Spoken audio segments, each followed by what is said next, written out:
मान्सूननं केरळमध्ये दाखल होण्याची तारीख चुकवली आहे। मान्सून 3 दिवस एकाच ठिकाणी रेंगाळलाय। 2 ते 3 दिवसात केरळमध्ये मान्सून दाखल होणार आहे। 3 ते 7 जून दरम्यान दक्षिण कोकणासह महाराष्ट्रातील विविध भागात पाऊस पडेल। 7 जून पर्यंत कोकण गोव्यात विजांसह पावसाची शक्यता आहे। मध्य महाराष्ट्र आणि मराठवाड्यात जोरदार वारे वाहणार आहेत। उद्यापासून विदर्भात विजांच्या कडकडाटासह पाऊस पडेल। मान्सून केरळमध्ये दाखल होण्याची तारीख चुकवलेली आहे। याचा नेमका परिणाम सुद्धा काय होतं हे बघणं सुद्धा अत्यंत महत्त्वाचं असेल, कारण मान्सून 3 दिवस एकाच ठिकाणी रेंगाळलेला आहे। 2 ते 3 दिवसात केरळमध्ये मान्सून दाखल होणार अशी माहिती मिळते। हवामान खात्यानं तशी शक्यता वर्तवलेली आहे। 7 जून पर्यंत तो कोकणातील गोव्यात आगमन होईल आणि विजांसह पाऊस पडण्याची शक्यता आहे। मध्य महाराष्ट्रात आणि मराठवाड्यात जोरदार वारे वाहणार आहे। उद्यापासून विदर्भात सुद्धा विजांच्या कडकडाटासह पाऊस पडणार आहे।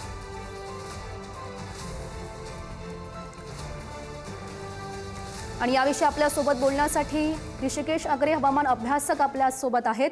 अग्रे सर, आपण बघतोय खरं तर मान्सून रेंगाळलेला होता, नेमकी काय याची कारण आहेत? मुख्य रिझन एल निनोचा एक आहे, त्यामुळे जो मॉइश्चर इन्फ्युजन आहे त्याच्यावर इफेक्ट पडतोय।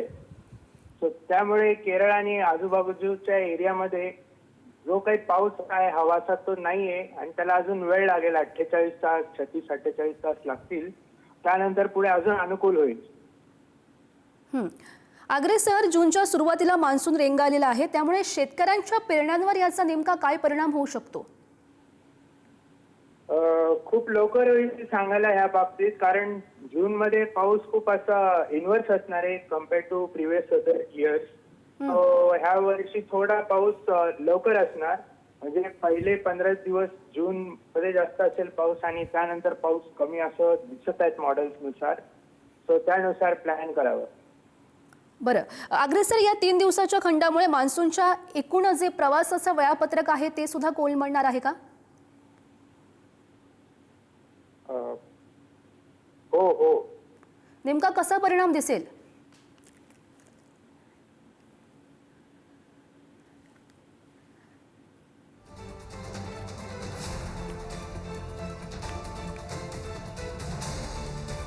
अग्रे सर, खूप खूप धन्यवाद तुम्ही दिलेल्या या सविस्तर माहितीसाठी।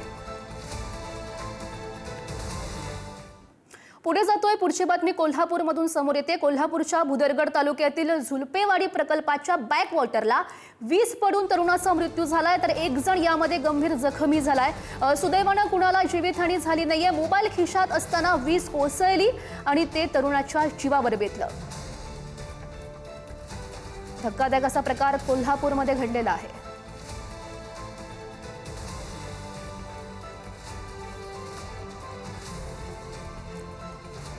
हे दृश्य आपण बघू शकतोय, वाशिममधली ही दृश्य आहेत। वाशिमच्या कारंजा तालुक्यातील कामरगाव भागात वादळी वाऱ्यासह मध्यम स्वरूपाचा पाऊस झाला।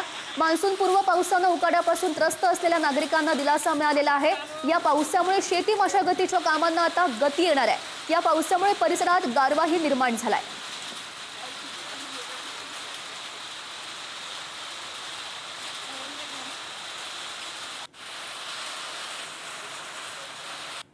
ही दृश्य आपण बघतोय, परभणीमधली दृश्य आहेत। परभणी जिल्ह्यात वादळी वारे आणि अवकाळी पावसामुळे परभणीकरांना उकाड्यापासून थोडासा दिलासा मिळालाय। मात्र वादळी वाऱ्यामुळे पोखर्णी रेल्वे स्थानकावरच्या पत्राचं शेड उडलेलं आहे। रेल्वेच्या विद्युत लाईनवर ते कोसळलं। या घटनेमध्ये सुदैवानं कुठलीही जीवितहानी झाली नाही। रेल्वे स्थानकावरील झाड देखील कोसळून पडलंय।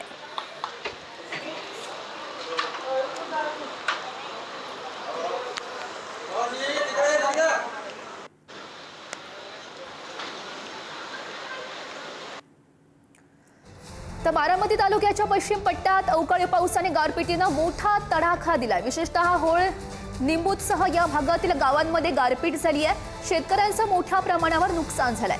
भाजीपाला पिकांसह फळबागा जमिनीवर आडव्या झाल्यात। त्यानंतर युगेंद्र पवार यांनी शेतकऱ्यांच्या बांधावर जाऊन या नुकसानीची पाहणी केली। शेतकऱ्यांशी संवाद साधत युगेंद्र पवार यांनी एकूणच या परिस्थितीचा आढावा घेतलाय।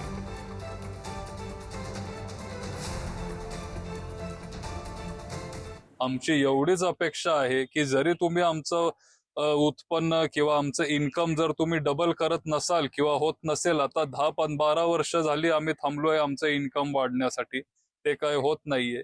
पण कमीत कमी अशी जेव्हा एक संकट आमच्यावर जेव्हा येते तेव्हा शासनाने धावून आलं पाहिजे, आम्हाला मदत केली पाहिजे.